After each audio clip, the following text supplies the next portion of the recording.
2026 Indiana DMV Air Brakes Class A Test 2 25 questions and complete answers. Question 1. Truck tractors with air brakes built on or after March 1, 1997 must have. Option A. An anti-lock braking system ABS. Option B. Bluetooth. Option C. GPS. Option D. A rear backup camera.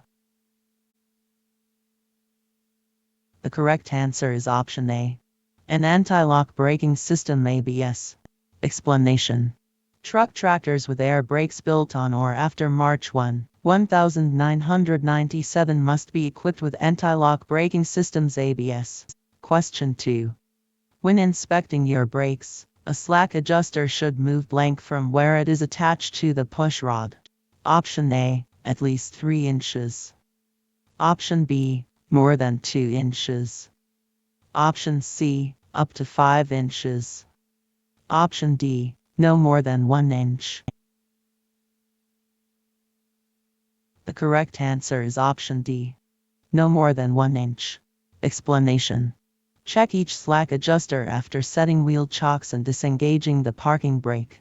Pull the slack adjusters to make sure they do not move more than about 1 inch from where the push rod is attached. If they move more than 1 inch, they may be out of adjustment and will need to be fixed. Question 3.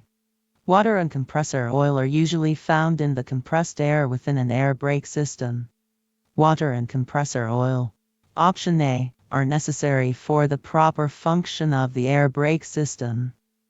Option B. Should be added if low. Option C. Should be removed regularly. Option D. Are not concerns. The correct answer is option C. Should be removed regularly. Explanation. Compressed air in an air brake system usually contains a certain amount of water and compressor oil. The water and oil can damage the brakes if left to accumulate in the system.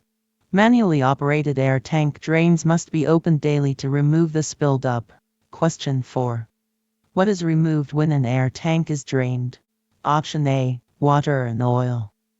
Option B. Ammonia. Option C. Wood. Option D. Chlorine. The correct answer is option A. Water and oil. Explanation. In an air brake system, the air storage tanks are equipped with drains to allow water and compressor oil to be removed. The water and oil can damage the brakes if left to accumulate in the system. Question 5. To stop a vehicle using air brakes. Option A. The brake pedal should be pressed. Option B. The brake pedal should be lifted. Option C. The brake knob should be pulled out. Option D. The brake knob should be pushed in. The correct answer is option A. The brake pedal should be pressed. Explanation. To stop normally in a vehicle with air brakes, press down the brake pedal. Question 6. A dual air brake system. Option A. Has a single air brake system, but uses 2 sets of controls. Option B. Has 1 air brake system for each side of the truck.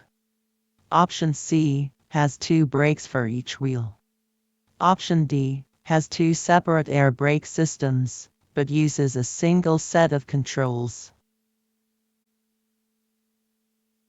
The correct answer is option D. Has 2 separate air brake systems, but uses a single set of controls. Explanation. A dual air brake system has 2 separate air brake systems that use a single set of brake controls. One system typically operates the regular brakes on the rear axle or axles. The other system operates the regular brakes on the front axle. Question 7. Air tank drains. Option A. Allow rainwater to enter the tanks. Option B. Are used to drain water and oil from the air tanks. Option C. Should never be opened. Option D. Must remain open while driving. The correct answer is option B. Are used to drain water and oil from the air tanks. Explanation. Compressed air in an air brake system usually contains a certain amount of water and compressor oil. The water and oil can damage the brakes if left to accumulate in the system. Manually operated air tank drains must be opened daily to remove this buildup. Question 8. Brake fading is caused when? Option A. Brakes are not used often enough. Option B. Brakes overheat. Option C. Brakes are too cold. Option D. Brakes are wet. The correct answer is option B. Brakes overheat. Explanation. Using the brakes excessively will cause them to overheat, making them less effective. This is referred to as fading. Question 9. A tank endorsement is option A. Only required when transporting gases. Option B. Only required when transporting liquids. Option C. Required to transport both liquids and gases. Option D. Optional when transporting hazardous materials. The correct answer is option C. Required to transport both liquids and gases. Explanation. Subject to certain conditions, a tank endorsement is required to operate a tank vehicle that is used to haul either liquids or gases. Question 10. On a truck with air brakes, the braking system's air compressor. Option A. Pumps air into the air storage tanks. Option B. Fills the tires. Option C. Moves air to the back of the truck. Option D. Cleans the brakes. The correct answer is option A. Pumps air into the air storage tanks. Explanation. In an air brake system, the air compressor pumps air into the air storage tanks. The air compressor is controlled by the air compressor governor. Question 11.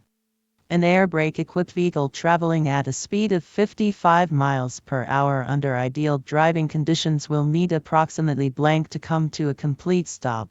Option A. 100 feet. Option B. 250 feet. Option C. 300 feet. Option D. 450 feet. The correct answer is option D. 450 feet. Explanation. A vehicle's total stopping distance is made up of perception distance, reaction distance, brake lag distance, and braking distance. With all of these factors included, an air brake-equipped vehicle traveling at a speed of 55 miles per hour under ideal driving conditions will need approximately 450 feet to come to a complete stop. Question 12. To ensure normal stopping power, drivers of vehicles equipped with a front brake limiting valve should: Option A. Set the control to normal. Option B. Set the control to the off position. Option C. Set the control to neutral. Option D. Keep the control at the halfway mark. The correct answer is option A. Set the control to normal. Explanation. Some pre-1975 vehicles have a front brake limiting valve, which has normal and slippery settings. The idea behind these valves was to limit the air pressure available to the front brakes when driving on slippery surfaces, and thereby reduce the danger of a front wheel skid. Studies have found that this is not actually a concern, so if your vehicle has a front brake limiting valve, leave it in the normal position. Question 13. During a static leakage test, the maximum leakage rate for a double combination vehicle is: Option A. 3 psi in 1 minute. Option B. 6 psi in 1 minute. Option C. 8 psi in 1 minute. Option D. 4 psi in 1 minute. The correct answer is option A. 3 psi in 1 minute. Explanation. When performing a static leakage test on a double combination vehicle with air brakes, the leakage rate should be no more than 3 psi in 1 minute. If air leaks from the air brake system at a quicker rate, the vehicle should not be driven because something likely needs to be repaired. Question 14. To stop in a vehicle that uses air brakes, the driver should: Option A. Pull the air brake lever. Option B, engage the brake lever. Option C, push the brake pedal down. Option D, pull the brake pedal up. The correct answer is option C. Push the brake pedal down. Explanation. To make a normal stop in a vehicle with air brakes, push the brake pedal down. The harder the pedal is pressed, the more air pressure is released. Question 15. To use the stab braking method in an emergency situation, you should: Option A, apply the brakes completely until the wheels lock up, release the brakes until the wheels start rolling, then repeat the process. Option B, apply the brakes about halfway, but keep the wheels rolling. Option C, fully apply the brakes, let the wheels lock up, and hold the brake pedal down, keeping the wheels locked until the vehicle stops. Option D, apply the emergency brake. The correct answer is option A. Apply the brakes completely until the wheels lock up, release the brakes until the wheels start rolling, then repeat the process. Explanation. The stab braking method for emergency stops involves fully applying the brakes until they lock up. The brakes are then released until the wheels start rolling, then the process is repeated. Question 16. Pressing and releasing a brake pedal unnecessarily can: Option A, release air faster than it can be replaced. Option B, add more air to the braking system. Option C, make the brake pedal more sensitive. Option D, create a loud noise. The correct answer is option A. Release air faster than it can be replaced. Explanation.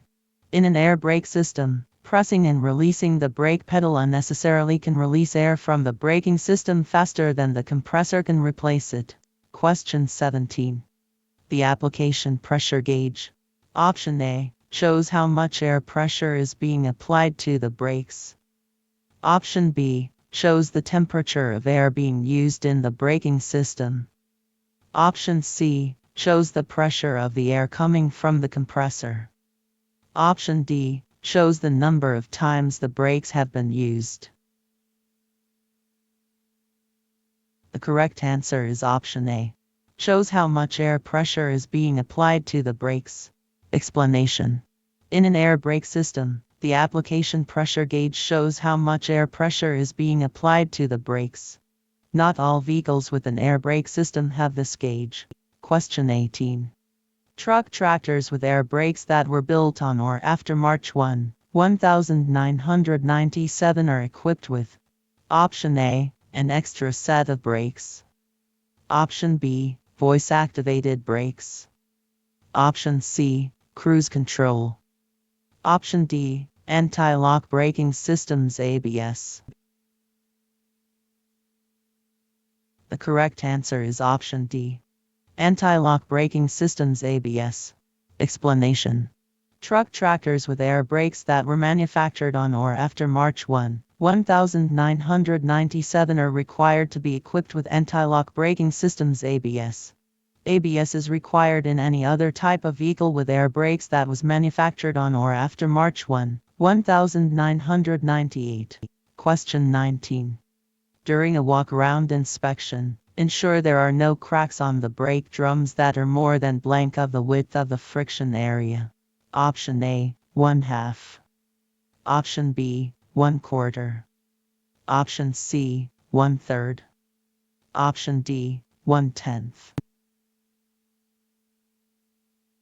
The correct answer is option A, 1/2. Explanation. Before beginning a trip, it is important to check the brake drums during your walk-around inspection. It is unsafe to drive if any brake drum has a crack more than 1/2 of the width of the friction area. Question 20. The parking brake should be: Option A, used whenever you park the vehicle. Option B, used while driving. Option C, set when driving in bad weather. Option D, used to stop the vehicle in normal driving. The correct answer is option A, used whenever you park the vehicle. Explanation. The parking brake should be applied every time you park your vehicle. Question 21. The emergency brake system uses Option A, only parts of the parking brake system. Option B, only parts of the service brake system. Option C, parts of both the parking and service brake systems. Option D, only parts unique to the emergency brake system. The correct answer is option C. Parts of both the parking and service brake systems. Explanation. In an air brake system, there are three different braking systems: a service brake system, a parking brake system, and an emergency brake system. The emergency brake system uses parts of both the parking and service brake systems. Question 22. If the air pressure warning light comes on, you should: Option A, continue driving normally. Option B, activate your hazard lights and continue driving.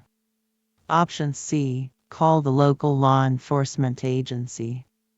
Option D, safely exit the roadway and stop. The correct answer is option D. Safely exit the roadway and stop. Explanation. If the air pressure warning light or buzzer comes on while you are driving, you should immediately stop and safely park the vehicle. This warning signal indicates that there is a problem in the air brake system that needs to be fixed. Question 23. Before driving a vehicle with air brakes, you should ensure that the spring brakes come on automatically when: Option A, air pressure falls below 45 psi. Option B, air pressure falls below 20 psi. Option C, driving downhill. Option D, driving uphill. The correct answer is option A. Air pressure falls below 45 psi. Explanation. Before driving a vehicle with air brakes, you should ensure that the spring brakes come on automatically when air tank pressure falls to a level between 20 and 45 psi. You can do this by chalking the wheels and releasing air from the braking system by stepping on and off the brake pedal. Once the pressure drops to an unsafe level, the parking brake valve should pop out and spring brakes should come on. Question 24. If a low pressure warning light comes on while you are driving, Option A, braking will only be possible if there is still enough air in the tanks. Option B, you can apply the brakes 14 times before the air in the system runs out. Option C, you should continue to drive normally and check the brake system when it is convenient. Option D, you should stay at least 100 feet away from other vehicles. The correct answer is option A. Braking will only be possible if there is still enough air in the tanks. Explanation. When driving a vehicle with air brakes, if the low air pressure warning light comes on, it is important for you to stop and safely park your vehicle as soon as possible. There may be a leak in the system. Controlled braking will remain possible only as long as there is enough air left in the tanks. Question 25. If a vehicle has air brakes, the air compressor drive belt should be checked before each drive. In what condition should the belt be? Option A, loose. Option B, tight. Option C, cracked. Option D, bumpy. The correct answer is option B, tight. Explanation. When inspecting a vehicle with air brakes that has a belt-driven air compressor, you should check the condition and tightness of the belt. It should be in good condition.